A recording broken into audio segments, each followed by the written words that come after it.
Grace asked for like a sex doll. Yeah, right. I need no, this. a Rocky sex doll. Make this, please. Hello, everybody. Welcome back to Forget We Said That. I'm Relytan. And I'm Legion Lion. And, yeah, we're one short once again. We, For another movie. For another movie, yeah. Guess who didn't see the movie we were planning on discussing today? So, I guess it works out. First of all, Legion, fist my bump. No, that's not what it's called. I will not fist your bump. I will not be fisting your bump. No. As I mentioned several times now on this podcast, I listened to the audiobook of Project Hail Mary and told Legion and Alyssa about the movie, and well, at least me and Legion saw it, the movie when it came out. During the past couple weeks, I guess.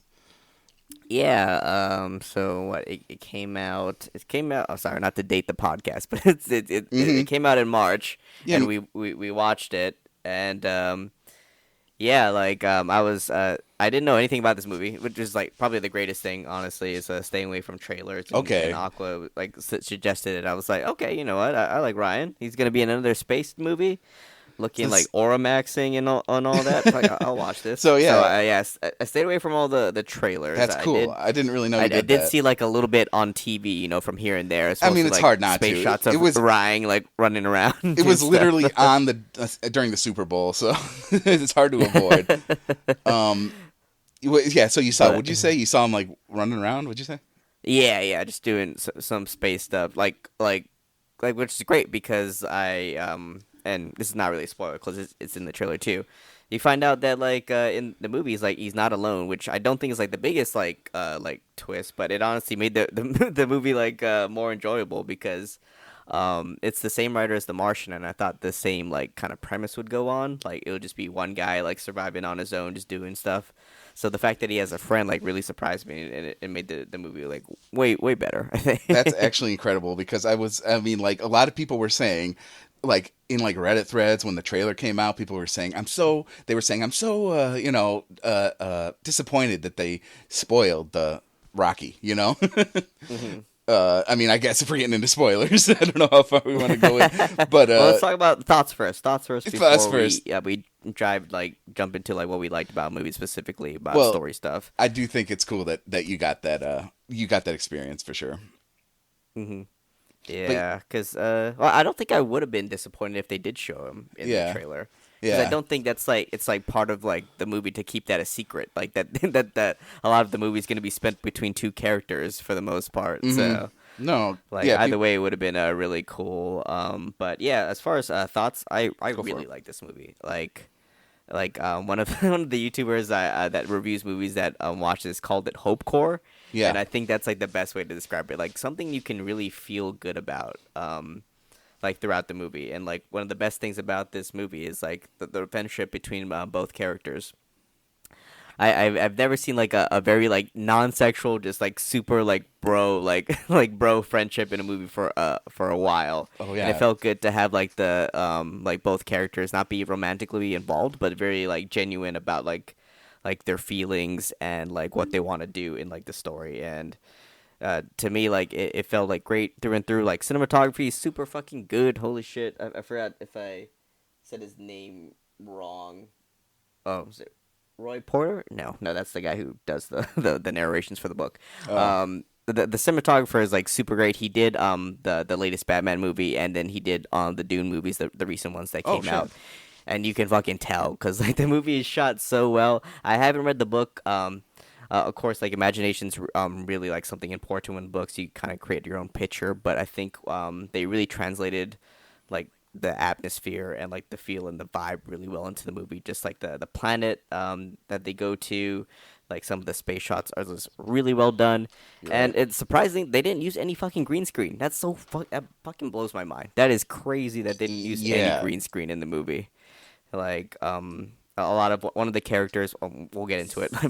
I keep saying characters. We'll get into it, but one of the characters is they're animatronic their puppeteering and then their mixture of CGI, which I thought really helped because I think you can really sell like something that's supposed to be like digitally in there if an actor has something to work off of, and I think doing as much as they could practically as far as sets, as far as like puppeteering this one character, worked really well. Ryan acts his ass off. I mean, most of this movie is just him talking to himself, like playing against like an animatronic, and I don't think people really comprehend how hard it is to act by yourself and how to do genuine emotion when you're just doing lines without having anybody to bounce off of. But Ryan does a really good job. I kind of like talked or said this in Discord, but I don't think this movie would have worked well if they had like Ryan Reynolds in it. I just don't. No, yeah, yeah. It would have been like a different feel, and wrong it Ryan, like, dude. Wrong Ryan. Yeah, wrong Ryan. Like Gosling was perfect. Yeah, I think he plays like a funny little guy, and I think there's not enough movies where just the funny little guy is just like the important character. But love this through and through. Loved all the actors. Love the music. Love the cinematography. Great movie. Watch it. Watch it in theaters if you can. If it's still in theaters while this podcast comes out, please watch it in theaters. No, for sure. That's awesome. Glad you liked it. First of all, yeah, that's interesting. I wonder that cinematographer must be like, maybe he's like the preeminent like IMAX like cinematographer guy. Like everybody, all the IMAX people want him. And yeah, I wonder if maybe they had a little. You remember in you ever see those videos of filming at the Phantom Menace or whatever, and it's like some big tall guy in like a Jar Jar Binks with like Jar Jar Binks hat on. Yeah, you know, right. Maybe that's how they got all his tracking dots on. Yeah, yeah. Maybe they had a little like a little dog that was Rocky running around. But yeah, no. I mean, once again, I'm coming at this from a slightly different angle. I had my own like views of what it could or might be, after I listened to the audiobook. So I went into the theater, and I generally enjoyed it a lot. I liked it a lot. I was telling Legion, there are some things that were like glossed over, which is understandable, like some plot points within it that were kind of like explained more in depth in the book, but it's not like that big of a deal.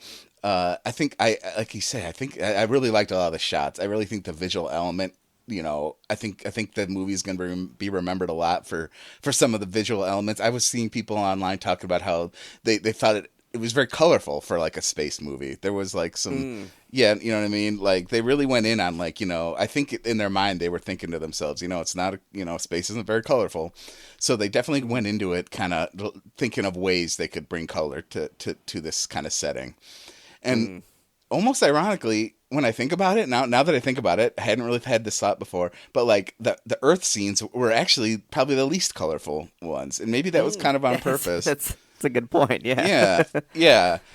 And I think that was kind of maybe on purpose to kind of draw kind of a divide between like what we're after and what we're trying to bring back maybe to Earth kind of thing. And yeah, so I mean, but these are just first thoughts. I'll keep going from there. I mean, there's not much to say that you didn't say. I think Ryan did a good job. A lot of positive, masculinity, I guess you'd call it, non-toxic masculinity in this movie. I think he did take I don't know. I think he did kind of. I don't know. I think his acting, he definitely like kind of took a step back from maybe being too. I mean, maybe he learned something from the Barbie movie. He was man, no emotion. Yeah, long stare. Yeah, I mean, he has played that kind of no emotion thing. Maybe I think Barbie changed him. I think maybe he's more into like really embracing that like that masculinity. He's finally Knuff. He's Knuff now. Yeah, exactly. I liked what you said about Hope Corps. I think that's a good way of saying it. I also heard a thing. Somebody kind of describe it as competency porn, as in like just like. You like to see somebody who's competent. Yeah, maybe I said that before in some other podcasts. Yeah, it's a competency. Like like a lot of times movies are based around someone fucking up, and then they have to like fuck up more, and then eventually something happens and everything's okay again, or maybe not. But like it's cool to see someone actually try to like build on stuff, and I think that's in the book that happened a lot too, where you build on something small, and eventually that small thing builds to something bigger that will help you, and that becomes like a huge cornerstone of what's going to help you. And then you have another problem, and the process repeats until you have like these like cornerstones of like and a foundation, of something that can help you do the next level. Right. And yeah, I don't know. I think that was well established, and it was. I think that it came across in the movie pretty well, but the book definitely goes more in depth. But overall, just to kind of wrap up my thoughts, very good. I didn't see it twice like like Legion did, but no, I think it was very solid. Maybe Legion liked it slightly more than me, but I mean that might be just going in blind like you did. I think that might help it a lot.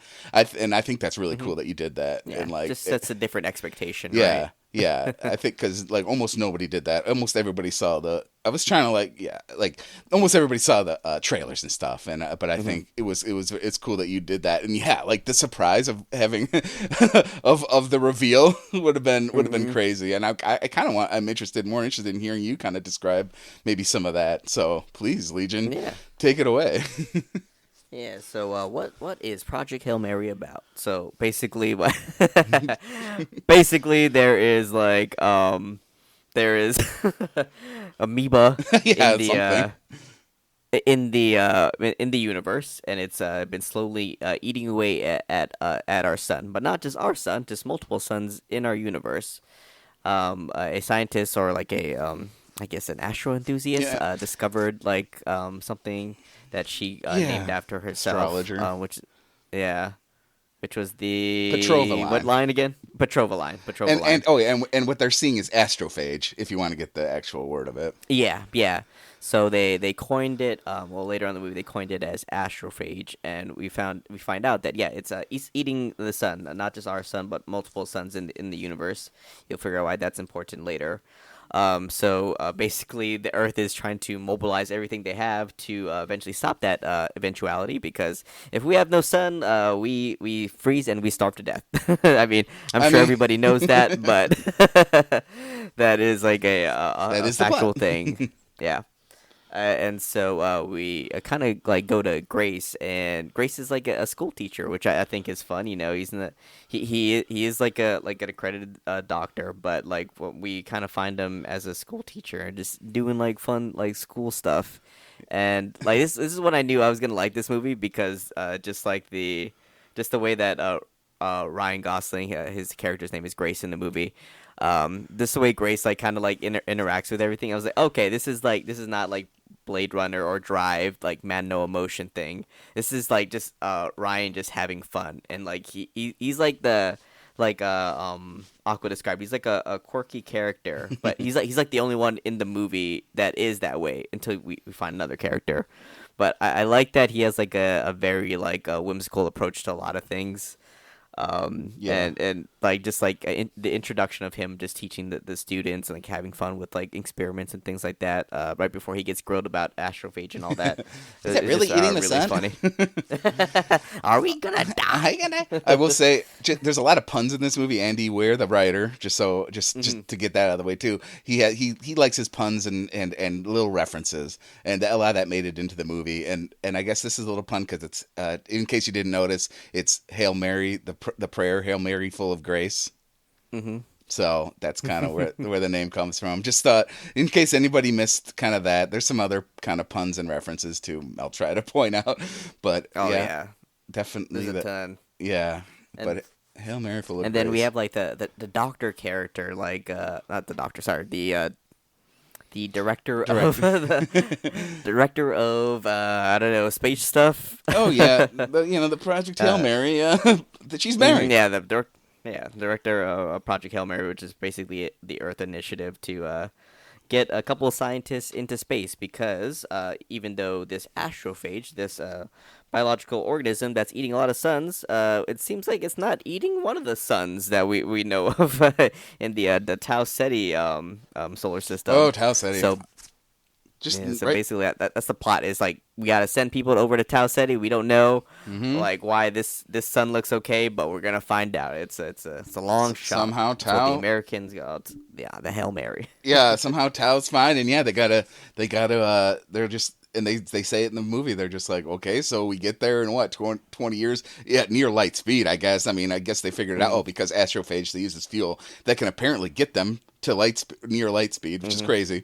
Yeah, but yeah, I think, was it Gray's asked at one point, like they're just gonna go there. What do we do in the meantime, or whatever? And she's like, we're just gonna wait around until they get there. Probably start a couple wars because of starvation, maybe. Yeah, water, something like that. Frozen water shortage. Yeah, maybe it'd be good because the water shortage, they could just freeze and then you can take water anywhere. We solved it. We solved world water. We solved the water crisis. But there's this movie like knows how to have fun, because one of my favorite jokes is when they're trying to like get Grace over to like the other scientists on like this aircraft carrier that like all like the world scientists are in researching the problem. Is they land. Grace is obviously sick. He's like, I need something like to wash this down, and then like the Ava Strat like pulls out 2 coffees, and she's like, actually, I need both of these. Yeah, no, he's like, yeah, coffee will work fine, and she's like, no, actually, I need these. I need these. Yeah, no, I mean, can we be completely? I mean, I'll just be very honest here. I definitely developed a huge crush on the director lady. Like, there's something about her. I don't know. German mommies for sure. Very, very, very attractive. Yeah. We had like a couple of good characters like her. Actually, like a lot of the good side characters, even though they won't be in the movie for very long, are really good. Like I liked Carl, which is like the point man for Ava Strat, the director for Project Hail Mary. Oh yeah, Carl's great. Like he's just like a fun character. It's almost like a little buddy cop dynamic for a while. Yeah, it's almost like what precedes what comes after. It's like just two people like working on something together, like in different ways. Mm-hmm. Right? Carl's like, oh, I don't know. Maybe there's something on Venus that they like. You don't know what they like. Right. Kind of leads to them discovering like how the astrophage works and like why it like it went to certain planets before it jumped to the sun to eat it. It's like like you said, competency porn, right? Yeah. I like that. Yeah, no one's messed up and has to like fix a problem. And I like that they're not like, I'm drinking coffee. You know what? This reminds me of how we can solve the problem. I hate fucking writing like that. It comes more natural.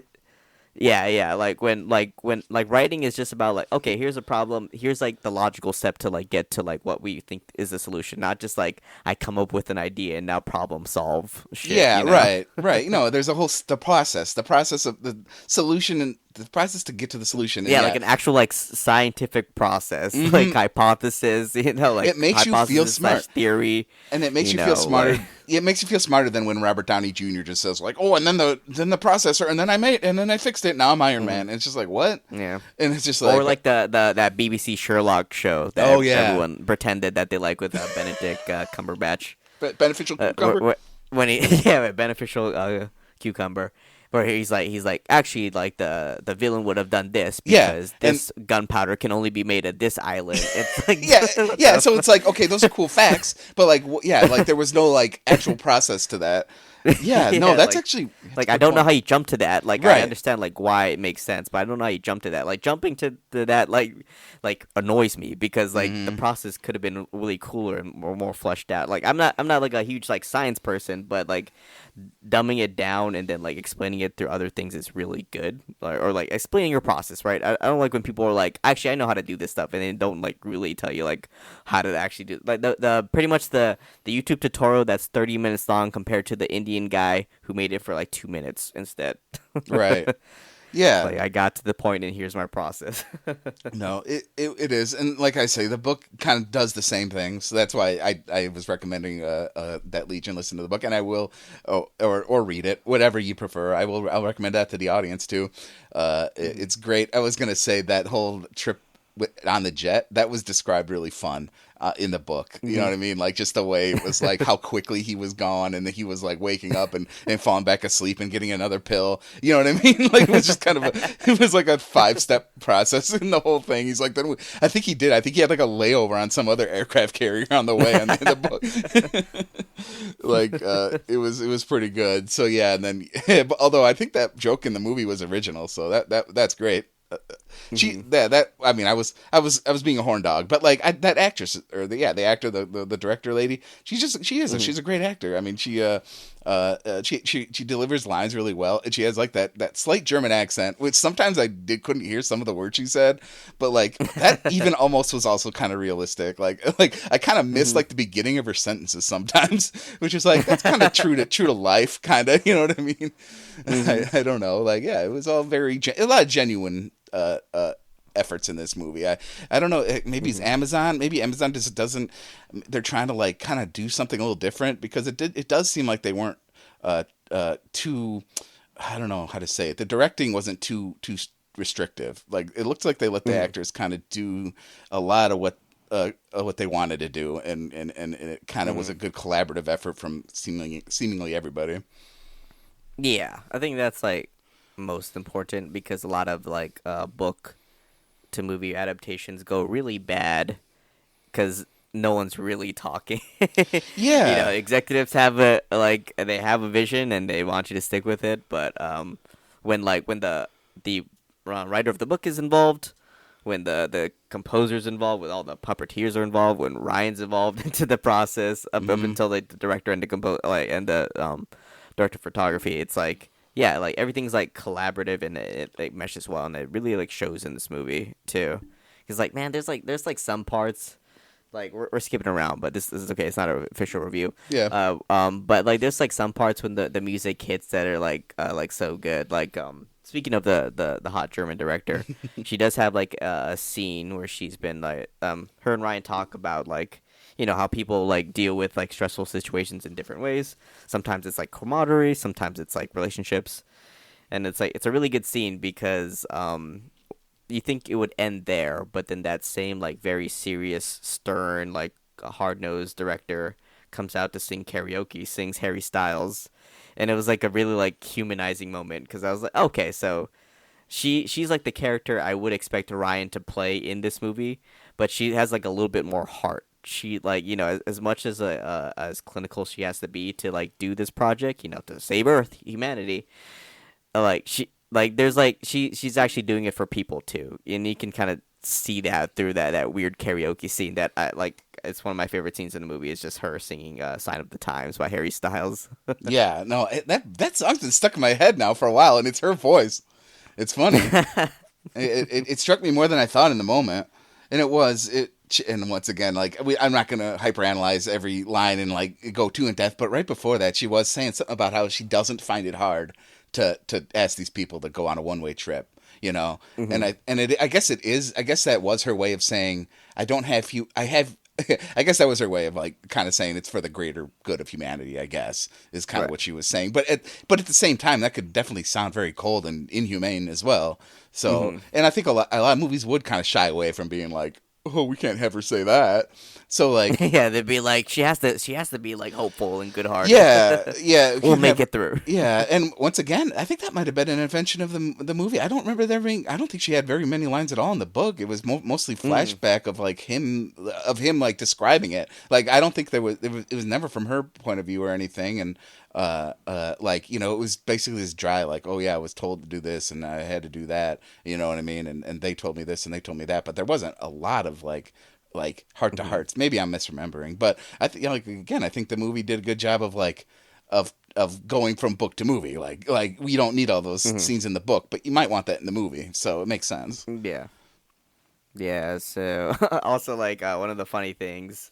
I'm sorry, we forgot to mention a lot of the things we're talking about is all flashbacks because in the story, technically, Grace is already on the ship. He's already heading to the Tau to the Tau Ceti solar system. What was I gonna say? Oh yeah, one of my favorite things from the flashbacks is also makes this movie fucking hilarious. Is Grace he like this is a twist in the book, right? I think Maybe, but like he wasn't like volunteered. I mean he didn't volunteer to go. He was forced to go because he generally didn't want to go onto the ship to with the other researchers to go to Tau Ceti. Yeah. So one of my favorite things is him like pretty much like being denied. I was like, no, I'm sorry, I can't go. To the point where they're like, no, you actually have to go. You're going. That and whole then it's meeting. just him in the background, just fucking like running around. Yeah. No. I mean, it almost reminded me. It's almost like the end of Weapons. Yeah. No. That is. Yeah. I think in the book, like, well, he wakes up and he's saying, he's thinking to himself, like, I didn't go. Like, he genuinely doesn't know where he is, and he knew that he wasn't going to go on this mission. Like, that's how his memory was working at the time. And like, and when you're reading it the first time or listening to it, whatever, you're thinking, okay, he must just not remember. Like, he just doesn't know what happened. But yeah, I mean, it kind of feels like he just lost his memory. But like, yeah, eventually it's slowly revealed, right? Yeah, in the same kind of way, right? Where it's slowly revealed, like for the most of the time he wasn't gonna go, and then you're wondering like, how does he end up going? And then it's revealed eventually. And yeah, so it is. It's like a slow burn kind of mystery, like where it's like, why doesn't he remember why he's there? like, why not? And then or like, yeah, it's like, why is he so certain that he's not supposed to be there? Well, now we know. Yeah. So yeah, skipping ahead because not a full review, but yeah, Grace is like on the ship. He's heading to Tau Ceti. He gets there and he sees another ship like roaming around near that planet. That's or not? Yeah, that planet is getting eaten. Or that solar system is getting eaten. Like he sees another like ship running around, and that scene alone is also just fucking funny. Of just like, oh yeah, the chasing each other around. What's that in the distance there? And then like the ship goes closer. So also I don't know, like, because I remember the book, I don't know if they did it justice, but the ship design for the other ship was fucking cool. Yeah. I was like, holy shit, this looks like a musical instrument. We later find out why it's kind of like that, but like the way it looks. It's like so fucking cool. Like it's hard to describe without just being like, this is like this is a string instrument made into a spaceship. I will say, yeah, I would say in the book, I didn't get quite that visual, but like, no, it was pretty good. It was described well, I think, in the book. Like it was very uniquely shaped. Like you say, it's hard to. It's like almost like tuning forks or something, like just made up of pure tuning forks and just a bunch of them. No, it was a great design, and yeah, the scene of them like chasing each other around and like, yeah, they used some really cool, I think either practical effects or something, because they did that a few times where it honestly looks. They kind of look like models, honestly. Like technically, it doesn't actually look that realistic, but they did such a good job of it because it was. Like and who's to say in space with certain technology things wouldn't look something like that, but it was done well. But just how whatever the planet they're from, it just yeah, just how they think the ship's the ship, but when they're chasing each other around where they're like using the astrophage or whatever, and like I thought that was really funny, and yeah, it added some brevity to something that could be really serious and scary, but that's kind of the point of the movie is like, yeah, these things are serious and scary, but we're having fun with it. Yeah, right. And who's on the other ship? Another being trying to save their own solar system because they know about the astrophage too. That's where we meet Rocky.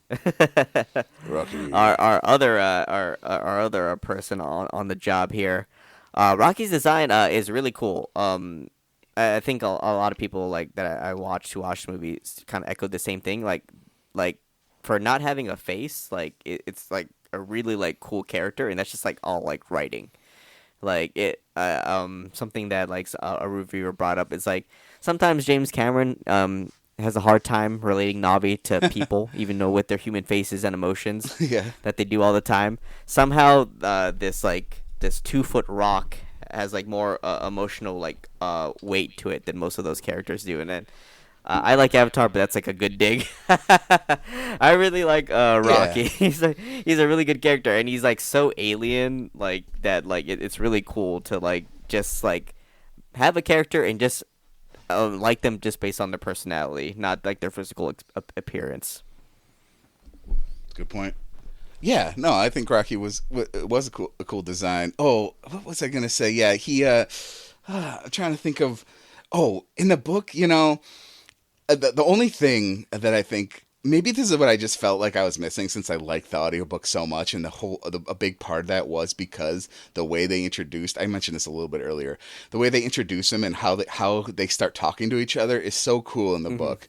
Is because Rocky he mostly talks in like sing song, like actual tunes, like actual like musical notes, Right. and the way it's done in the book is so cool because it starts out like that, and eventually, even when he's talking, you can still hear the musical notes in his voice. And it's just so cool. I don't know what it is about that book, but it just like they kept it. Like even when he's talking normally, it didn't just jump right to like synthesizing a voice like in the movie. Right. It like gradually went to like you could start understanding him in certain tones, and then you could start, and then he put together a few more like melodies together, and then pretty soon it did become like a auto-tuned voice, I guess, in a way, or at least a synthesized voice, I should say, but utilizing like a lot of the sounds that he started speaking in. So it just was a gradual evolution of his voice throughout that audiobook. And I think that's what I love so much about it. And I just don't feel like it was like super explored in this. Like I think it kind of jumped right to synthesizing his voice like kind of quickly. Again, understandably, really. Like who wants to and like I thought that was kind of cool. Like I think the way they weren't going to go into like a whole arrival thing where like, a lot of like the first hour is based on like linguistics. Yeah, or I mean they did mention Close Encounters. Or they referenced it, I should say. But yeah, kind of in a similar way of like doing a whole musical like back and forth. But like the way they actually like portrayed the thing where like the computer with his voice and the bank of like of words and stuff. I think that was relayed pretty well. I like that part. You know what I mean? Where it's like that's how they were talking, and that, I mean, again, it happened maybe a little too quickly for my taste, but like also like I think it was again kind of like it was portrayed well, where it was like, oh yeah, I've got this computer and stuff. Eventually. At one point, I was wondering what the hell happened. I mean, I guess I'm jumping ahead a little bit, but like when after kind of a big kind of disaster happened, and Rocky had to like come back and like surprise Ryan a little bit by. Oh, yeah. But then how does he have the voice? Yeah, how does he just have the voice? Like, how is it's just always connected? It's like always Bluetooth or whatever. He like pulled that into his little hamster ball, working on it, so he could surprise Ryan. Like, he downloaded a few more voices. He tried a few more. But anyway, so I was kind of like, okay, how'd that happen? But then again, I guess in the book, they probably didn't describe it either, really, to be honest. So, so they might have made similar mistake to be fair. Oh, and again. Skipping way ahead, but by the end, Grace he understood the language if you didn't pick that up. So that's kind of cool. I think that was portrayed cool. Like once again, it's like a slow thing where they're all kind of learning from each other. Oh, it's also like subtle. I like it was subtle. It's not like at the end of the movie he was like speaking in like mnemonic tones to Rocky. And he didn't like he understood. And he didn't turn to the camera and say, I'm understanding you now, Rocky. I can't believe we get to talk without the communicator. Yeah, exactly. I cannot believe. That it's like subtle. Exactly. I like that it's like super subtle. But yeah, Rocky is Iridian. He's from Epsilon Eridani. He's an Iridian. He's but like his job. What's he do again? Like I mean, was he a mechanic? Grace said he was like a mechanic or like a right. Yeah, okay. Like maybe we call that an engineer, I guess, maybe. Yeah, mechanic or engineer, but yeah, he comes from a different planet who's also being affected by the astrophage. So he comes down to he brings his ship, which coincidentally, for Grace, he was supposed to travel with some other scientists. They unfortunately passed away during that journey, and the same thing for Rocky with his people. Like he had was it 22 other people, Something beings was it besides that himself? many? Yeah, it was actually quite a few. Yeah, it was quite a few. But they had passed away on their journey there. So Well, one of the cool things about the story is that they're both alone, and they kind of find this companionship with each other. and the interesting thing about the Iridians is that they accidentally didn't build their spaceship with. They didn't have radiation protection because they don't know what radiation is, because they don't have eyes that can see light. So they don't know at all anything about light and radiation. So it's just imagine, and then it's true because Rocky can only see through sonar or whatever, so he can only see things that are in three dimensions. Yeah. Yep. And so he can't see anything flat, if something's displayed somewhere. On a screen or something like that. Like ink, anything ink or whatever. Yeah, or a screen. Not even he would not benefit from an OLED, an OLED. He would be like, "What are you talking, stupid idiot?" Rocky's not an iPad kid. Good for him, Yeah. It's actually going really well for their kids, better than our kids. But so that's why they all died. Is all I'm saying. Yeah. Yeah. It's why they unfortunately died. So different reasons, but I think that's what brings them together. Also their jobs. Grace is a scientist and a biologist, and Rocky is a mechanic. So it's they're filling out needs that the others need. It's not like Grace has a secondary version of himself that's in rock form with Rocky. They're actually they fill out different jobs, which is really cool. Because like I said earlier, Grace is a whimsical, quirky character, and no one else in the movie is that way except Rocky. But not in the exact same way, the exact copy of Ryan. They have different quirks to them that make them really good. Yeah, they really were good main characters for the movie. I mean, yeah, I spoke about buddy cop, and I guess this, and like you were saying, and I think they did intentionally mirror it to be Grace and Carl, and then Grace and Rocky, they did kind of mirror that, and yeah, it is. It's very buddy cop, but instead of cops, it's buddy scientist, I guess, and which is kind of cool, and I almost feel like that could be a genre in and of itself, right? You have buddy cop movies, but I think aren't cop movies in general kind of played out by now? I don't think the public's appetite toward cops is super high right now. Buddy movie. Yeah, just buddy movie. Yeah, exactly. But buddy scientists, we can have each we can have buddy anything, buddy construction workers, buddy accountants, but definitely a space adventure with buddy scientists is I think going to be a growing genre. Well, one thing my mom brought up, which I thought was interesting, this is her opinion, but she said she felt if the other scientists from Grace's ship and Rocky's ship respectively were still alive, she didn't think they would come up with the conclusion because Rocky and Grace work well together. Yeah, I mean, I think that is kind of almost kind of an unsaid thing, is that the first contact, if everybody did live throughout all that, there'd probably be more conflict. Yeah, right. There would have been a lot more argument or back and back, but because Rocky and Grace really they mesh well together, they're able to work through things a lot faster because they're in the same mindset, right? Yeah, no, that's interesting. Yeah, no, it is, and it was cool. It was cool to flashback, because I remember when I was sort of telling you about the movie just very vaguely a few weeks ago, and I was saying, and I was kind of right. I was like, I bet it's going to start in media res, where you know what I mean. It's kind of in the middle of everything, and then we'll get flashbacks, and I was exactly right, mostly because the book was basically like that. But it was interesting, and I can't remember exactly how the humans died. I think it was just generally just couldn't get woken back up from the sleep they had to be in. Which is its own kind of thing. I don't know. I Makes guess you think maybe it's because they put Grace under Whoa, like earlier on, maybe. Yeah, because just that he didn't go under willingly, which somehow is better.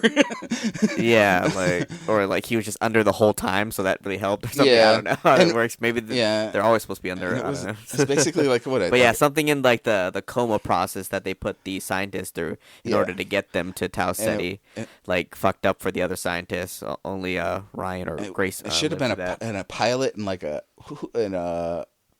was the other person supposed to be? Shoot. I think it was engineer. Oh, okay, yeah, pilot, yeah. Engineer, the Rocky, scientist. yeah. I don't know which one was which, honestly. I do know it was like a Chinese guy and a Russian girl. Oh, yeah. So, the freaking girl from the AT&T ad. Yes, she's the AT&T girl. I kept meaning to say. Or no, I mean, is it AT&T? I know what you mean. Because she is some phone company. It is. She was the main girl. She's like, I had a crush on her ever since. That's honestly, why. She's beautiful. She really is pretty. But even she's like American, not right? in this movie too long. She's not.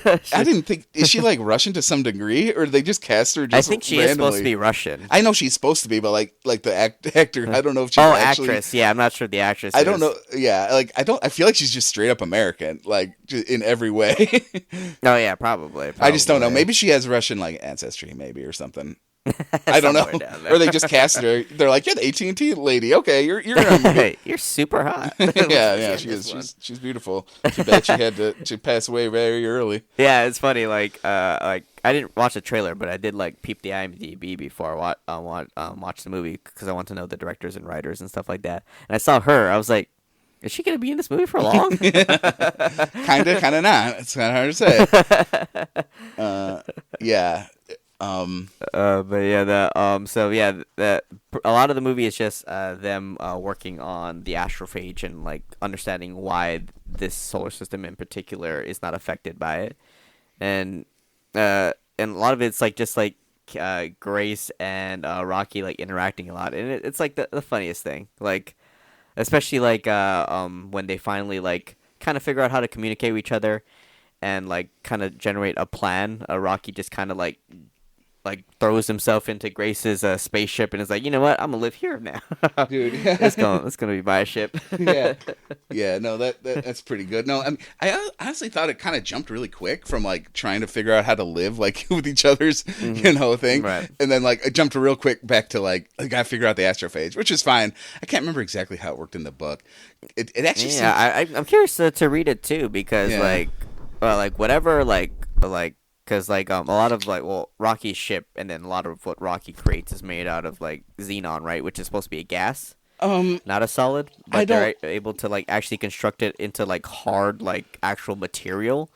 Well, but whatever that material is, maybe it's described better in the book, but it's like fucking godlike. Like it allows you to do so much things. Like the way that the Iridians or what Rocky is are able to manipulate like this gas into a solid is like freaking like magical almost. I can't remember how that works. You might actually be right. I forgot if that was supposed to be like a gas to solid thing. You might be right though. I can't remember, but you're mostly. I mean, either way, you're right. It's somehow they are able to manipulate and get this very, very good material.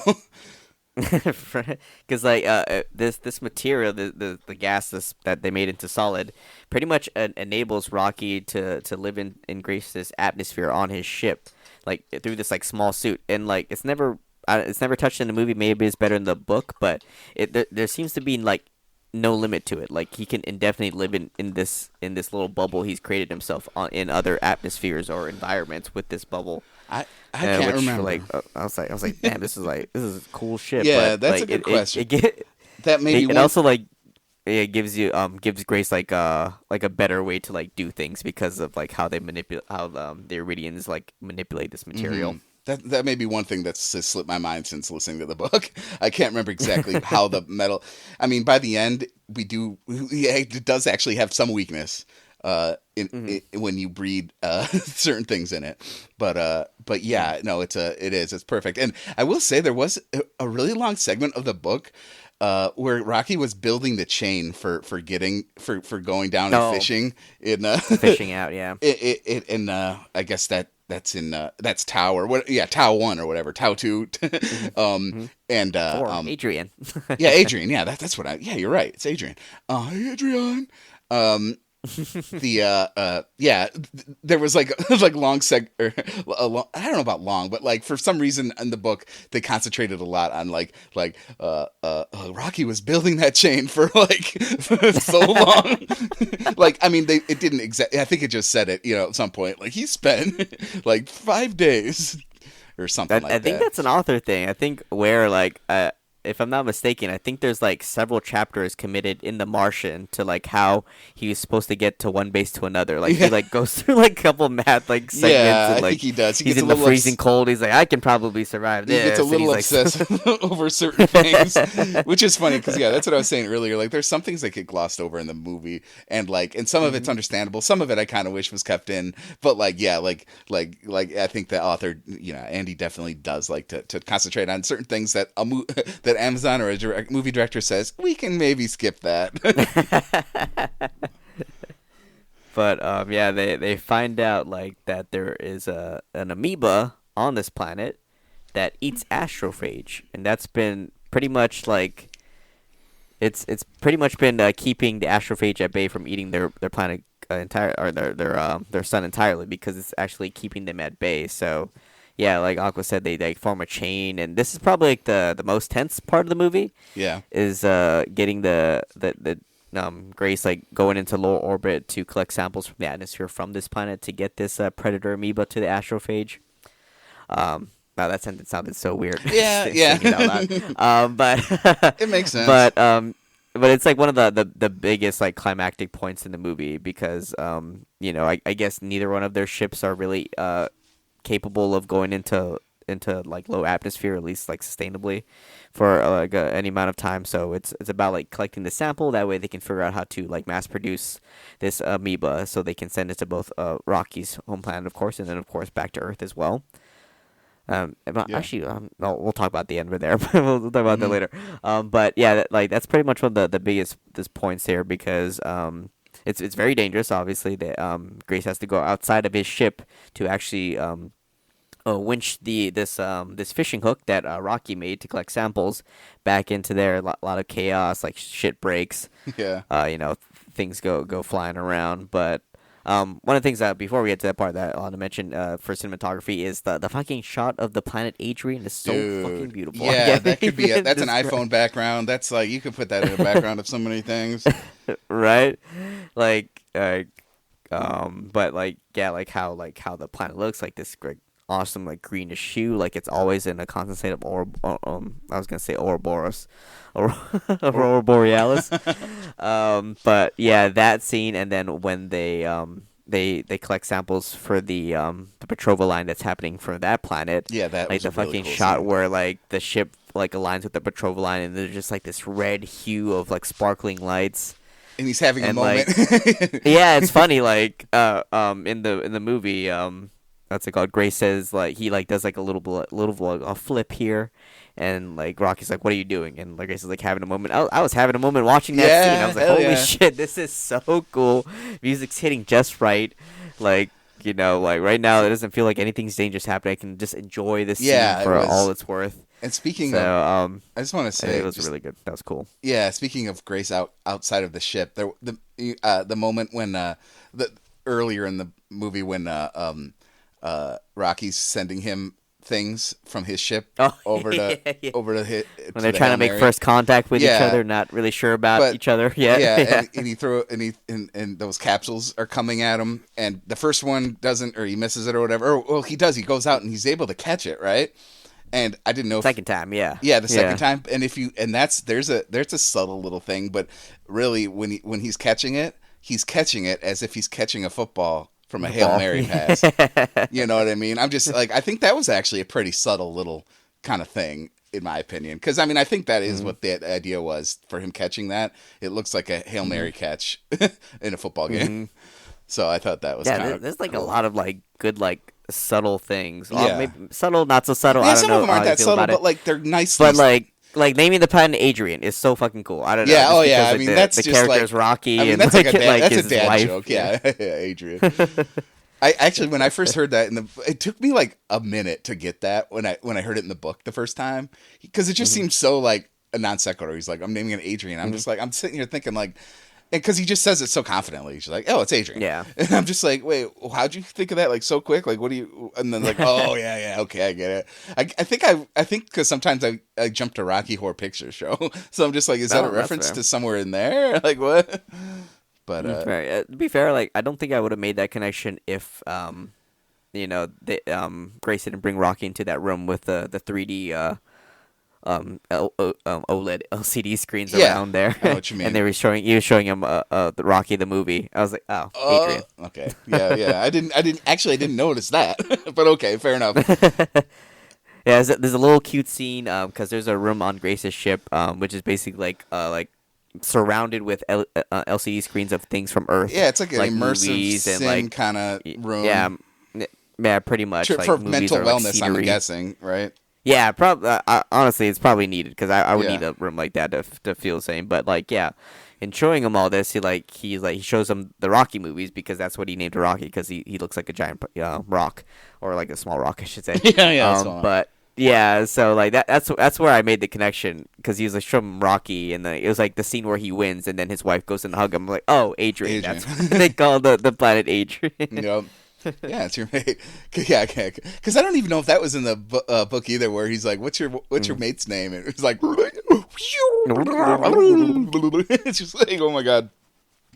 Like, I think it's Adrian is a good way to say it. Grace need Earth name. Yeah, we need Earth name. At least Rocky was like, he realized eventually. It was like the second time he said it. He's like, wait, this is probably really not like a good word for you to ever say. Yeah, actually, one of the cool things I think that like speaking of tying things back and doing things subtly is that sorry if I'm going back, but one of Grace's first flashbacks is him in the class teaching about sound waves and how they like actually reflect and visually look like. I was like, oh, that's a good setup for how Rocky's like people actually work. I didn't even they do the same like sound like sonic thing. In the beginning, and then it culminates around because when he takes him into that room with all the screens, he says it's a boring room because of course it would be boring. Yeah, he can't see shit. Yeah, there you go. It's a blank room. I didn't notice that either. I didn't realize that's what he was saying. Yeah, wait, how did Rocky? Yeah, so wait, was he ever watching anything? It was always just a black screen to him. How was he watching Rocky? So like it to combat the problem because Grace sees through his eyes. He's obviously very visual, so he has a lot of screens to like donate information.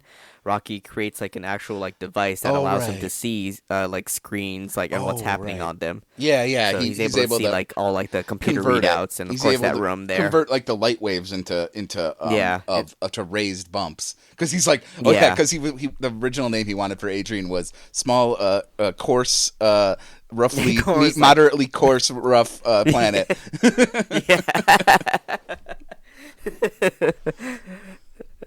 Grace is like, what if that was taken? What if we do something a little bit more sentimental? I think that's still like building towards character because it's a really great thing because of course besides like radiation, Rocky's people don't know anything about relativity because they live for so long. Yeah, they don't really count time like we do. Yeah, I can't remember exactly what the scientific explanations for all that is, but something like that. Yeah, he doesn't know like about relativity, so like we see things in time because that's how we measure things. Not sure how Rocky's planet is if they have other life, but of course we know that certain animals live less because of how like their biology is, and we know we live to a certain point. But Rocky doesn't understand that. Yeah, I mean, that was interesting. I think they do die eventually, but it is much slower. Yeah, because we find out through like Rocky that they live for like 300 years. Well, yeah, he's 200 something, and he was still saying it's not enough. No, it's so sweet. Oh my god, that warmed my heart when when Rocky was talking about his mate, his wife. I guess that's as we would say it, or husband, or husband. Who knows? But how he said he's been with them for like 100 something years, and that's still not enough. I was like.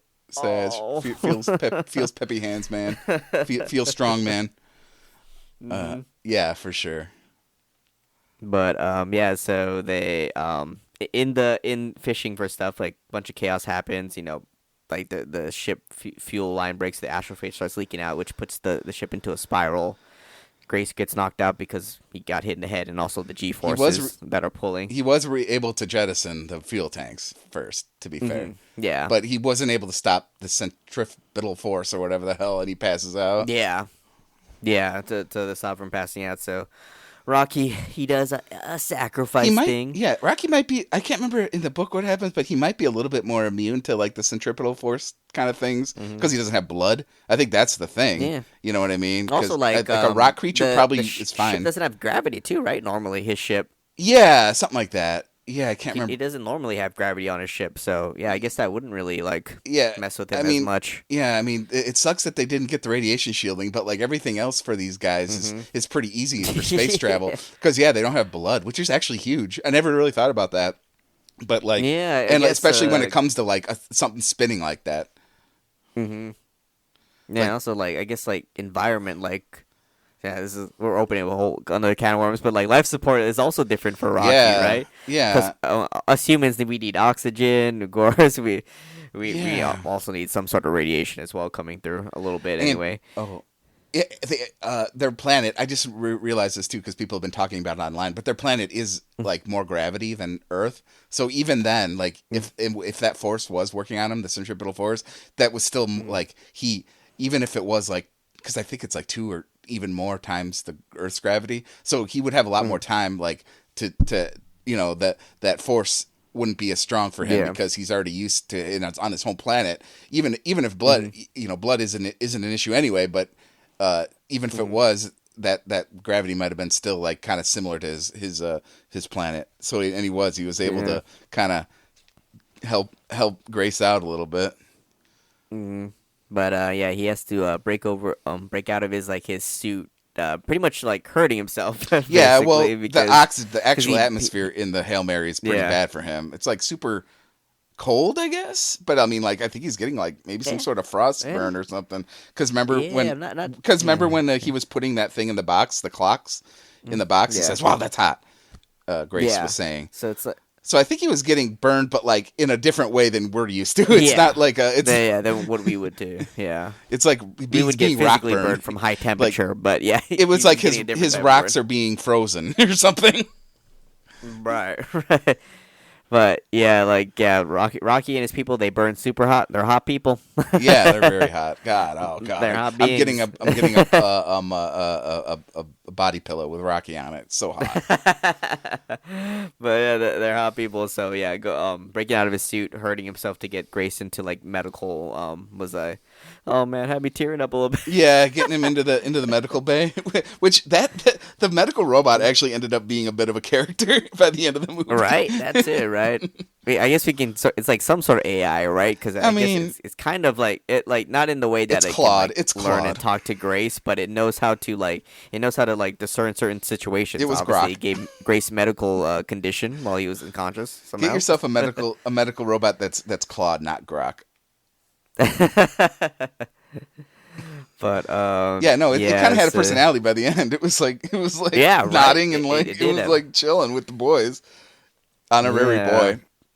Honorary boy, the third crew member that no one talks about. Secret... Actually, honestly, semi the pilot you can kind of see because I'm pretty sure a lot of what Grace did to pilot the ship was helped by like auto controls and shit like that. Dude, a great running joke throughout the movie was like, no, not pilot. Like every time he got in the seat, it was like pilot detected. He's like, not a pilot. Which is funny because that is how I would react. I think he is definitely the everyman. Like, just imagine you woke up in a spaceship one day and it's just like, holy fuck, dude. Like, and you're right. Like, you would. Oh, I love how like not like when he was looking for certain things, he was like using this like roller ball, and it looked so like not intuitive.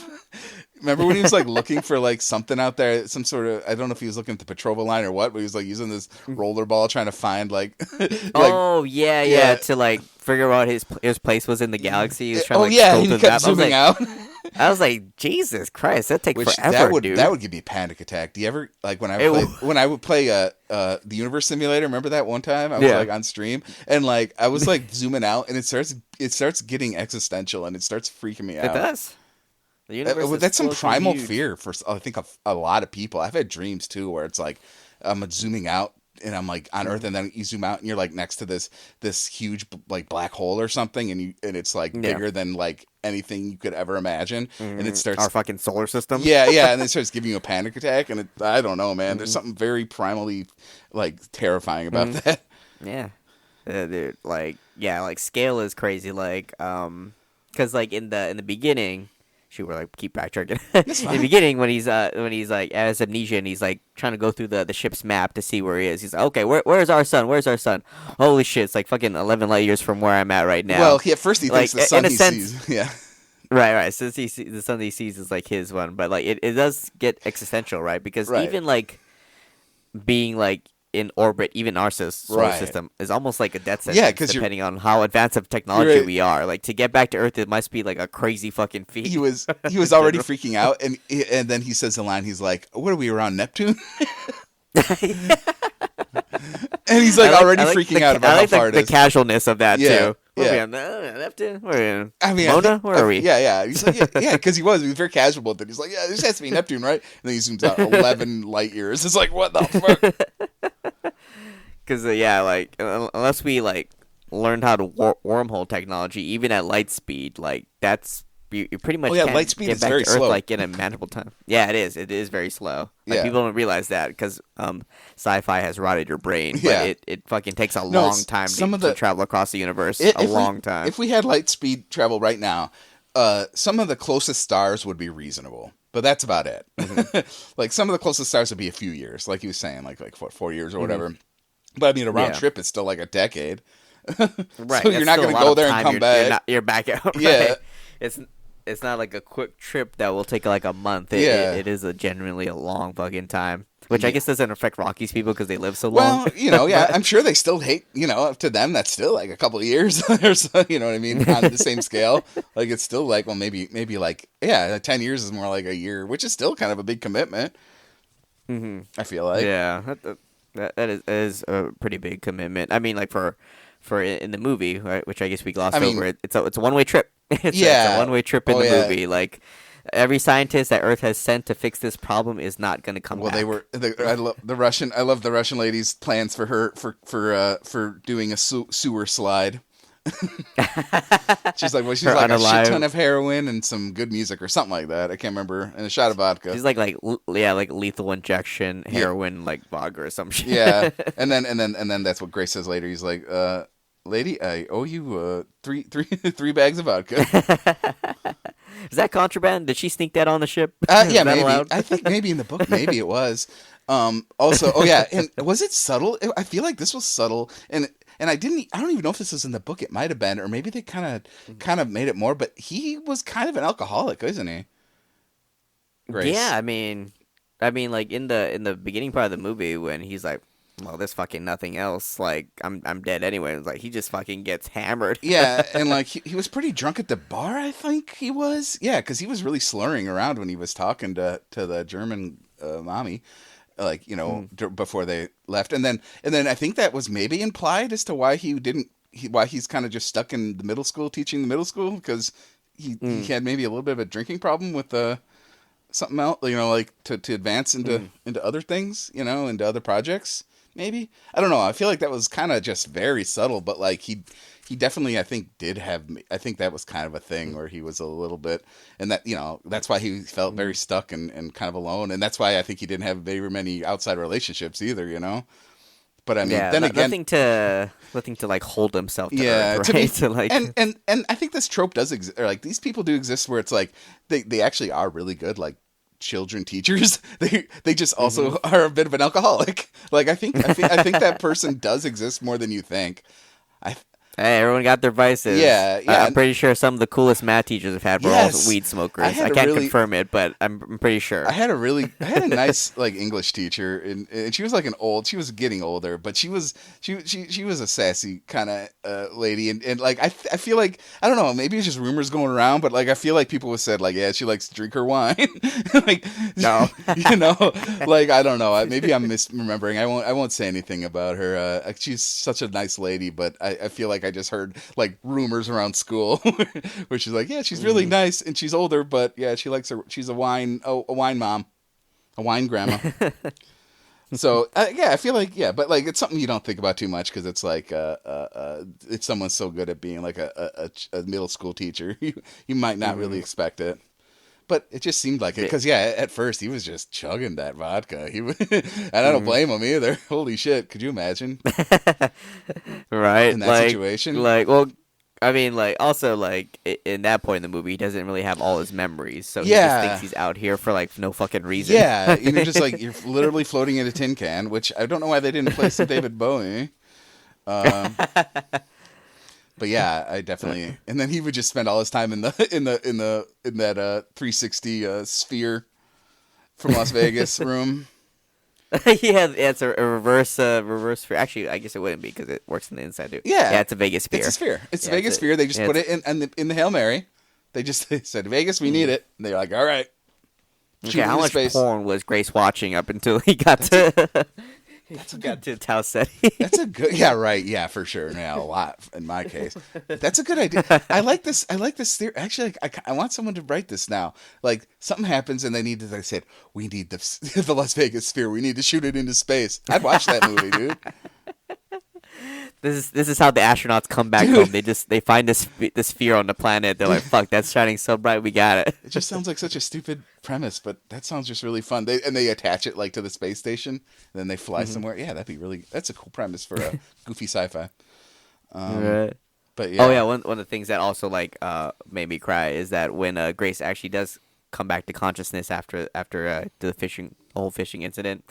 That sounds really funny too. But he I this is probably glossed over a lot too. It's like he pretty much works on replicating the Tau amoeba to counter the astrophage pretty quickly by himself. Yeah. Right? Yeah, in the book it was a little more drawn out where he was really working on that for a while, where he was breeding the Tau amoeba, to cuz they needed it because what was it? Because it couldn't survive. It has to be resistant too, right? Yeah. It has to be resistant too, yeah. Yeah, what was it? It couldn't survive something, like it wouldn't be able to probably survive like Earth's atmosphere or something, so they needed to like something that will actually get it to like the fucking lion. Yeah, right. Yeah, they needed to breed it because it wasn't right for what they needed it for. Mm-hmm. But yeah, in breeding it made, and this like once again, this is a little glossed over in the movie, but they bred it in these tanks made of that metal from Rocky, but in doing that, the breeding over and over again made these Tau amoebas better and better at like finding the cracks in that metal, and then therefore, and then so once it was these very advanced Tau amoebas could find cracks in this metal, then they were able to find their way to the fuel of the astrophage. Yeah. And they ate all both ships but they both are using to actually get places. The astrophage. Yeah. So Grace was able to capture it because they didn't know the Hail Marys. They didn't know how to get to the Hail Mary's gas, or what do you call it, fuel chambers, because they weren't bred in that, but they were bred in Rocky's ship. Metal, so they were able to eat all his whole ship is made out of that metal, right? Right. So as good as that metal is, it was a bad idea to breed them in that. But that's okay. They'll fix it next patch. Yeah, exactly. Yeah, yeah. And then so that was a little glossed over, but yes, it was a little bit more drawn out, where he was able to keep breeding them, and then the whole and then him figuring out what happened was also kind of a large part of the book, where he was like, why isn't Rocky moving? Because you could like still see him, like I guess in his rearview mirror. He was like, why isn't Rocky moving? So he finally turned back because he didn't want to leave his friend behind. Yeah, it's such a good moment. Like what was another? Oh yeah, the scene that made me tear up. It's like when Grace is working on breeding the Tau amoeba to kill the astrophage. He's like, you gotta wake up, buddy, because like Rocky's obviously been hurt, so he's sleeping, which is like this paralytic state that he goes into. Right. Probably more in the book there. But something like that. He says you gotta wake up because I don't know how to send this back to your people. I was like, if this was a selfish asshole, he would just go back to her. They're trying to make it back to her now. Do we? Yeah, right. Yeah, especially if the other two were still alive. I bet that Russian lady, she'd be a real B word about it. Do we want to talk about John, Paul, Ringo, and? Oh yeah. What they end up naming the well, in the beginning it was like what they called George. the astrophage, but then later on it became like what they sent the probes out. Yeah, So George, eventually Paul, and John. Mm-hmm. Yeah, that was in the book. He's like, yeah, he was like, I know what I need to know. I know what I need to name these 4 probes. I didn't know if you had a question about that. I remember you saying, I thought you said there was or if you didn't, if there's any questions you had about that. Because I mean, I guess that's pretty simple. They sent it back to Earth with one of Rocky's little figurines on it.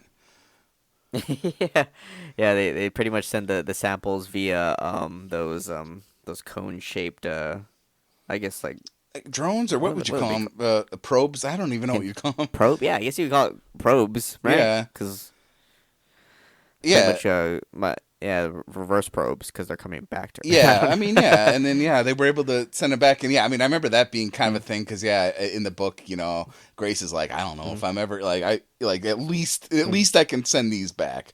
Like, and he feels like he saved Earth that way, which is huge for his psyche, and and it was successful. So I mean, it really was a success. He could have taken the heroin right then, and I guess that would have been pretty good. But Rocky's like, no, I can fix this. I can get you more fuel, and you can go back to Earth and all that. Well, he comes back, and I mean, like once again in the book it was a little bit more drawn out, but I mean, he makes his way back to Rocky, and he knocks on his little window. He's like, hey, quick miscalculation. I think this is eating your fuel and probably you. So I'm coming back on board. And but yeah, like that whole scene where he goes back, like it's like a choice between I can go back to Earth, it's gonna take a little while, but at least I'll get back. Versus like if I go to save Rocky, like I'm never coming back almost, right? That's what it feels like. And when you think about it though, like that decision, you know what he was thinking about when he made that decision? These motherfuckers like forced me to go. I don't think he was quite like. I don't think he was quite ready to go back. I don't think like in the book. I even think maybe it was sort of implied that he doesn't really want to see these people that bad. You know what I mean? Also, like Earth must be in shitty condition by then. We saw it. We saw how like, snowy it was. Or like they're maybe at war right now. Yeah, right. Each other, for like resources. You saw it. They were in ice. It was snow everywhere. I wouldn't put it past them to just be like, well, It wasn't just Christmas time. That was I don't know if I want to go back. No, and that's what I'm saying. They forced him to go back, and I think so. I think that was kind of the wrestling that I mean. I think it was implied where he's kind of wrestling, and he's like, "Well, I'm glad I saved humanity." Like that was his main thing. Like that's what he wanted to do. He definitely wanted to, but he also doesn't really want to go back. Yeah, it's like there's no point, right? Yeah, because like in the movie they describe him as being a loner, right? He doesn't have any immediate family. He doesn't have a dog. And then I guess from John my Wick cannot relate, or I guess he can. Now he can. But at least from the movie perspective, from what I saw, like the friends he did made were some of the scientists, and they died. Yeah, or Carl, who also was the last person he saw on Earth. Right. It's like there's not much keeping Grace to Earth in general, so making that decision to go back home or to save his friend, there's a little bit of wrestling in there, but ultimately I think like he felt like that was the right decision for himself, and good for him, Fuck it, fuck it. Don't go back to Earth. Yeah, I mean, and it was cool, and in the book it was described really well too, and I mean, if we want to just kind of go to the ending where he's actually on, well. Yeah, I don't know. Okay, this is what I don't know technically because I forgot what the book said. If I had questions too, it would be this part too. Yeah, okay, well, I don't know if I think he might be on their planet, but he might also just be orbiting their planet on some sort of on some sort of ship. It wasn't very clear, and I can't remember what the book said. I will say that some of the online people have said that that Epsilon Eridani or whatever planet it is a heavier like gravity. So I mean that would be tough for Grace. He's like on like 2 times Earth gravity, but that's better than being in 0G because that will kill you. Yeah, that fucks up your like. Yeah, doesn't that fuck up your heart too? It does. Right? It fucks up like everything you have, bone density, everything. Okay. Yeah, and it's pretty bad. And if you like break something, it's hard to get it because you need gravity for like your blood to like. Shit, yeah, I guess I didn't realize that. Yeah, that's a huge problem. I think it was in some other sci-fi. I think it was definitely in The Expanse, where they had to get people in a gravity thing because in 0G, if you have an injury and like certain injuries, they won't heal without gravity, Right. which is crazy. Yeah, so you Well, need. there was that one Martian, not the Matt Damon one, the other Martian movie where that kid was like born on Mars and then he came back to Earth. This like normal shit, not like sci-fi shit, but Oh, okay. It was like he was born on Mars with some scientists, and then he went back to Earth, and then it was like killing him. Because he was born on Mars with 0G. That's a huge thing in The Expanse. I mean, there was the injury thing, at least in the book series, and I think in the show, but also there is a portion of The Expanse where, I think they call them, well, Mars shouldn't be that bad. I mean, it would be a little worse, but I'm talking, the people who actually, like, pretty much grow up in 0G, basically, like, you can technically, like, grow up that way. I mean, and maybe they had some gravity, but I mean, if you what they say, and I think this is based somewhat on actual science, is that they would be very lanky, long and lanky people, and if they were to come onto Earth, they would feel like they're being crushed, and they wouldn't be able to they wouldn't be able to breathe really because their rib cage and shit, like it's it's just kind of bad. Actually, I guess it was sort of touched on in the movie because in the beginning when they're planning out how to get the scientists and all the equipment there, they mentioned that like some of the scientific equipment they use it does not work in zero gravity. Like it just wouldn't work. That is in the book. Have to develop something. That's in the book when Grace has to like actually start the thing up with the. It was in the movie too. Yeah, he has to set that up to where it starts spinning, and that was in the book. Because and you're right. Like he had some equipment that works in 0G, but a lot of it needs gravity. Yeah, interesting. But I'm not sure. Yeah. I think he was on the planet, and they built a biodome. Yeah, I think so too. Yeah. Yeah.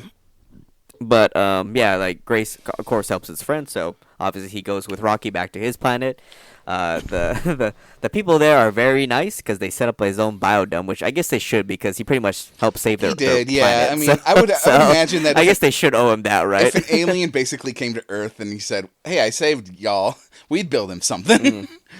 Yeah, it's especially true, if another human came with him and said, like, everything he said is totally like this guy's true. fucking cool. He just helped us out. He was like, and that was like a lone survivor and like a legendary astronaut. Like, you know what I mean? Buzz Aldrin comes and says, "Yeah, this guy helped. This alien helped save Earth." Everybody would be like, "Build the alien a statue. Let's go." Yeah, fuck it. He wants to live here. Fuck it. Let's get him property. Teach my children. Teach my little rock children. But they build him a biodome. Yeah, and this is where I guess mine and Aqua's confusion comes from because when they show a little outside shot of the biodome and it's like completely dark, which I guess Rocky's people live in the dark. Yeah, I mean, but there it can also be in space. There's like actual like synthetic lighting that they're shooting into the biodome to create like a sun effect into his habitat. So I guess it's kind of like weird on that. Like if Grace is living on Rocky's planet or if he's living outside of it and maybe just close by or something like that. Yeah, it is. You're right. You're right because they. And in the book, it is kind of described as like, dark planet. There would be no lights. So like, I mean, at least even in the cities and stuff. Although I don't know if they have they might. I can't remember what maybe it was far away from the sun. I can't remember now. I can't remember how it was described.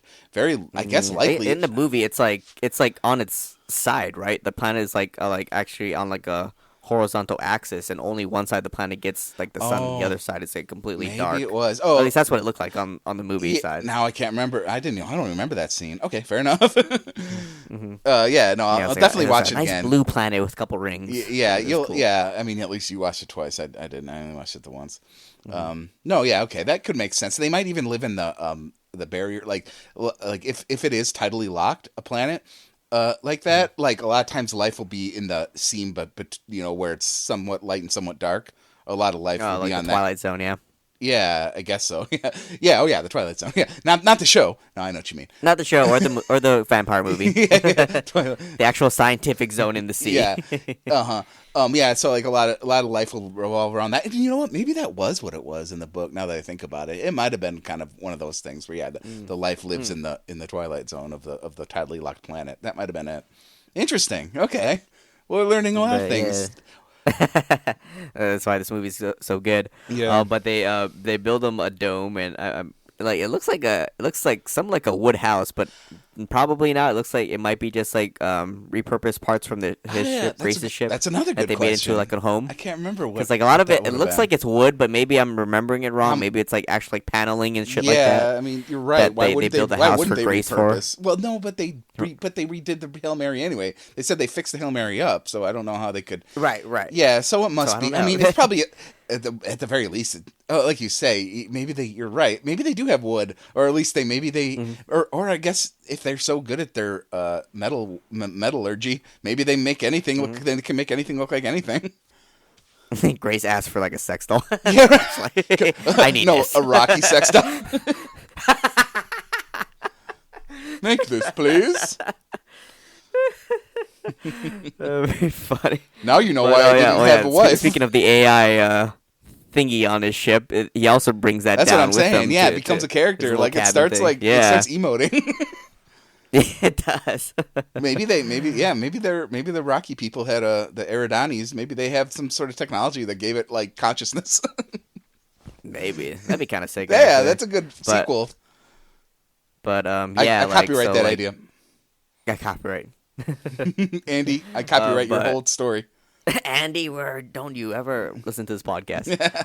But yeah, they create like a dome for him. And it's like a vibe too. Like he has like this little nice like beach house. Dude. I don't know if like maybe it's real water or maybe it's synthetic water, but like they have like an actual like an ocean, like an actual. Like, I don't know how it works. Yeah, they're probably a tide pool like a machine. Those are actually fascinating. I just learned how those work. They're very fascinating. Mm-hmm. But yeah, to your point, Aqua, from before.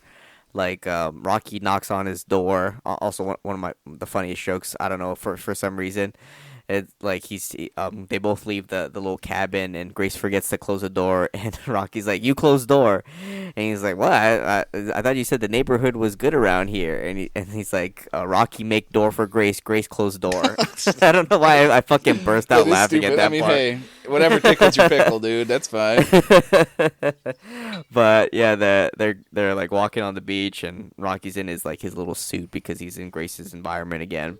A little bit better though. It looks like it has more joints that he can actually move around. Oh yeah. But, it's more like form fitting. Yeah, it's a little bit more finesse you can actually throw into it, but yeah, like also very confused. Like Grace is like, "Man, like can you like talk to your ocean people because like the water was boiling like not too long ago and then it got frozen and then now it's normal again." I think they just were having a little bit of an software update issue. Yeah, no, I like that they're like fucking world creation, like fucking like doing like the fucking nodules and like zones. Yeah, for, like, I can imagine that. There. Almost like the Truman Show. Right. Like they're controlling the actual environment, but like I like that. Like sorry to your point because I keep fucking this up. Like yeah, in the end of the movie, like there's no like voice synthesizer for Rocky to communicate with Grace. Grace actually understands the language, and we actually just see him talking with just subtitles. We subtitle it because we need it, but he doesn't. Yeah, but he doesn't. It's very like subtle, like cool way of like Grace is like he just like knows the language now.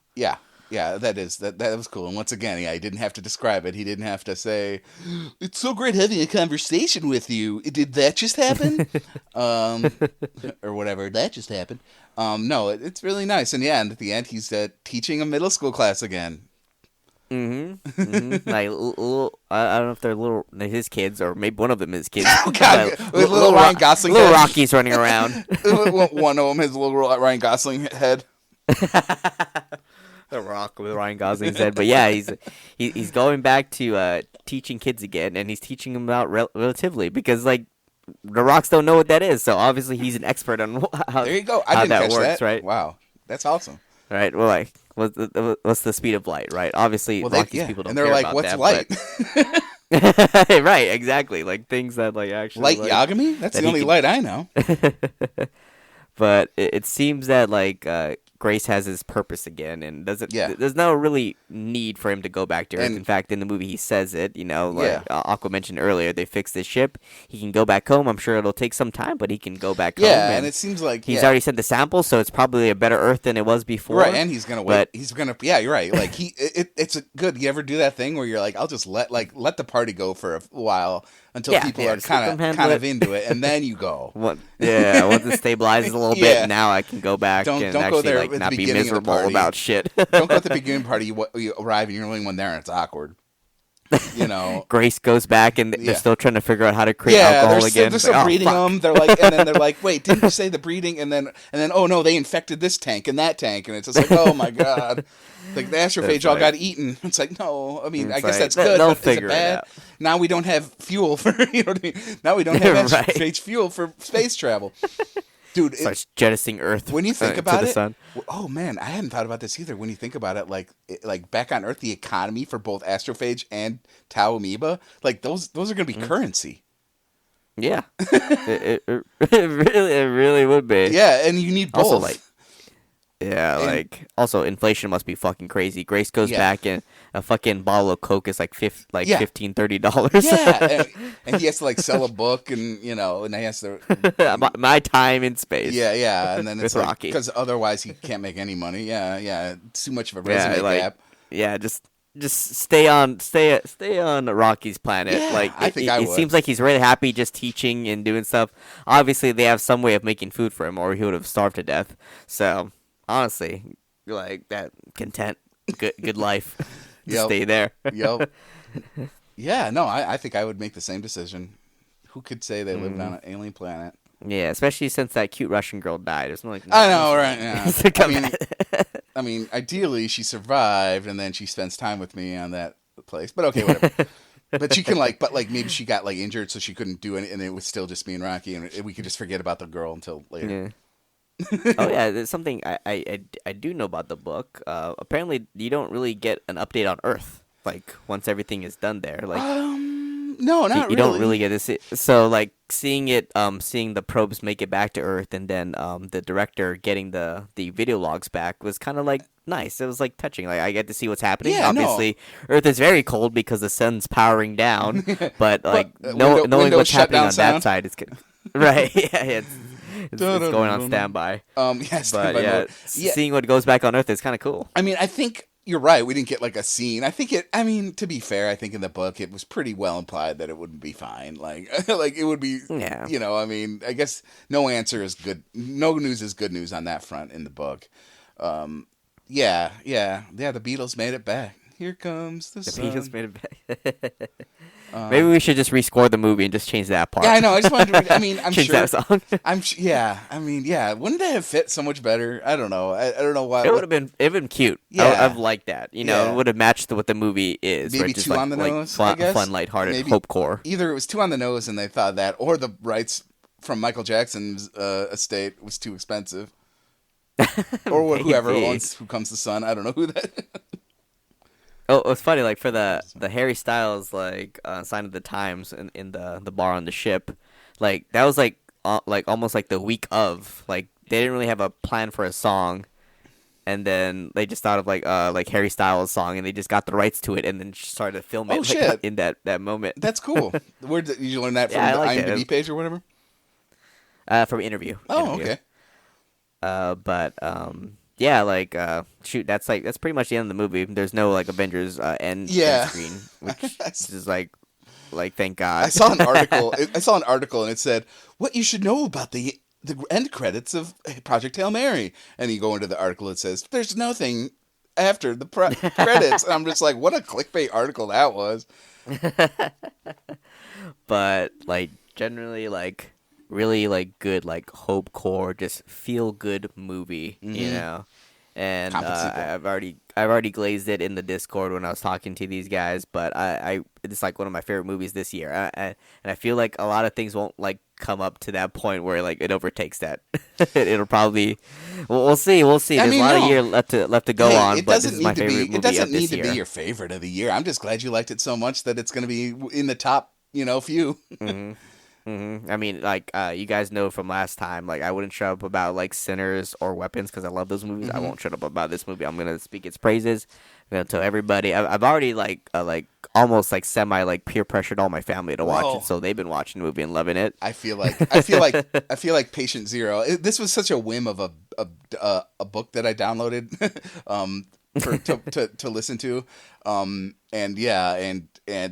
I was surprised when I finished it. It had to be only like a month or two later where they announced the movie was going to get made. So, that they're in production. Yeah, and I was hyped and I think I have a message to one of my friends from like it had to be a year and a half before now. You know what I mean? So I've been looking forward to this for maybe not 2 years, but kind of getting close. You know, and like it's just funny, yeah. And I'm like Patient Zero, dude. Like I told my friend, he saw it. I told you guys, well, you saw it. I guess Alyssa's immune to my Patient Zero, my Project Hail Mary disease. But we have pre-pressured her way too much for her not to see it at this point. Yeah, and then I know she's gonna underwhelm her. And then, I told you, and then you're spreading it to other people. So we definitely started a chain reaction here. And That's good because I feel like I get a lot of what I consume, whether it's video games, YouTube, Twitch, or movies, is word of mouth. Because I don't trust critics very much at all because a lot of what they feel like doesn't match with my stuff. So I'll ask my friends what they think about things they've consumed, and word of mouth from Aqua, and I'm glad I listened to them because it was generally a really good movie. I loved it. It's been a long time since I've watched a movie that was like original that wasn't a sequel, which I think is sad but also kind of cool that I really liked this original movie. I mean, of course, adapted from a book, but the idea is like original. It's not from like a sequel. It's not like a franchise that's going on. It's just its own thing. It's a good way to do things, like where it's book to movie is a good way to do things, and like I feel like it's a bit underrated in some ways. Yeah, it's called like it made the most money for like original movie in a long time, right? Where it was opening weekend, something like that. I mean, right? And it's like Amazon's like highest grossing movie. I don't know how many they've really had, but apparently it's pretty high grossing for them. And there probably is some sort of record about like original screenplay. Yeah, that could be a thing for sure. Maybe it'll be up for awards. Maybe for the next cycle. I hope so. That's funny. One of the things my mom said is like, now that the Oscar season is over, now the good movies are coming out. So that's why Project Hail Mary came out. It's weird. I don't know if it probably is. It'll probably be up for awards, I'd imagine. We'll see. But yeah. So yeah, really liked this movie. I think those are my final thoughts. Just go watch it. If you can't make it to theaters because this podcast comes out later, as soon as it comes on demand or on Prime, I'm guessing. Just go watch it. See if you can get like a setup. See if you can get some friends to watch it because we need production studios, big studios to like these types of movies. Yeah, and actually put trust in the people that make them. And also, speaking of which, all the movie companies are looking at Andy Weir's next book because guaranteed, like it's gonna be a fucking hit, right? And I really like The Martian. I never read it, but if Martian the movie was great. So yeah, I mean, I'm really trusting Andy Weir here, and yeah, I mean, I love it. I'm glad that at least I'm glad that sci-fis are starting to like maybe break in a little bit more. You know me, I'm a big sci-fi guy. I can't stop with the dystopian or even utopian or hopecore or competency porn sci-fis. I'm with you. I enjoyed it a lot. I think it was a fantastic film. I think, I don't know what I'd rate it exactly. I mean, not a formal review, although we've gone on about it almost as long as one. Yeah, it's pretty much the whole body. Yeah, I guess so. No, I don't know what I'd rate it. 9 out of 10, something like that. Perfect without its flaws, but very few. Yeah, of course, yeah. Like really high praise for this movie. Everyone who I've suggested to go watch it and went to the theaters has loved it. Coming back, Ryan Gosling, fucking good. Like never doubt him as an actor, because that boy was acting his ass off in this movie. It was really a treat to see. That was one thing. I'll put it in the show notes. I'm gonna link. I told this during the pre-show. I almost want to say Ryan Gosling took inspiration from this YouTuber Garrett Watts. I'm not. Once you see him, I feel like you'll kind of see what I'm saying. Just overall, just the quirkiness and some of the parts, just his look in general. Like it's a what do you call it, tinfoil hat theory. But like I don't know. I just feel like there was some. I feel like Ryan started like maybe looking up inspiration for like kind of like quirky like guys that were just quirky. I don't know what I'm trying to say, but I'll link like his latest haunted video that he did, and I think you might be able to see what I mean, especially if you put them on side by side sometime. But yeah, no, good stuff. And also read the books too. Yeah, read them. They seem like good reads. This movie inspired me to read Project Hail Mary. Yeah. So I'm definitely gonna see if I can pick up a paperback from Amazon. It's probably a good sale right now going on. Yeah. Considering that the movie came out, so like I'll probably pick up a copy and go through the audiobook. Finish my Warhammer bookie. Audiobook, or like do the book, do the reading the book, but I mean the audiobook. There's yet another thing. You can do 3 things. You can watch a movie, read a book, and listen to an audiobook. So this is great value for entertainment. They've made this story as consumable as you can go, so go out there and watch it. But that's gonna be all from me. Yeah. Perfect. Do you want to go for another section, or do you want to just end it? Nah, we're gonna end. Cool.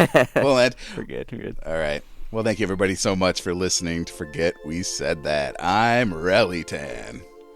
And I'm Legion Lion. Thanks for everybody who listens to the podcast. It's available on Spotify and wherever else you can listen to podcasts. There's also the YouTube upload in case you guys forget. But thank you so much, guys. Bye-bye. Bye. Thanks for listening.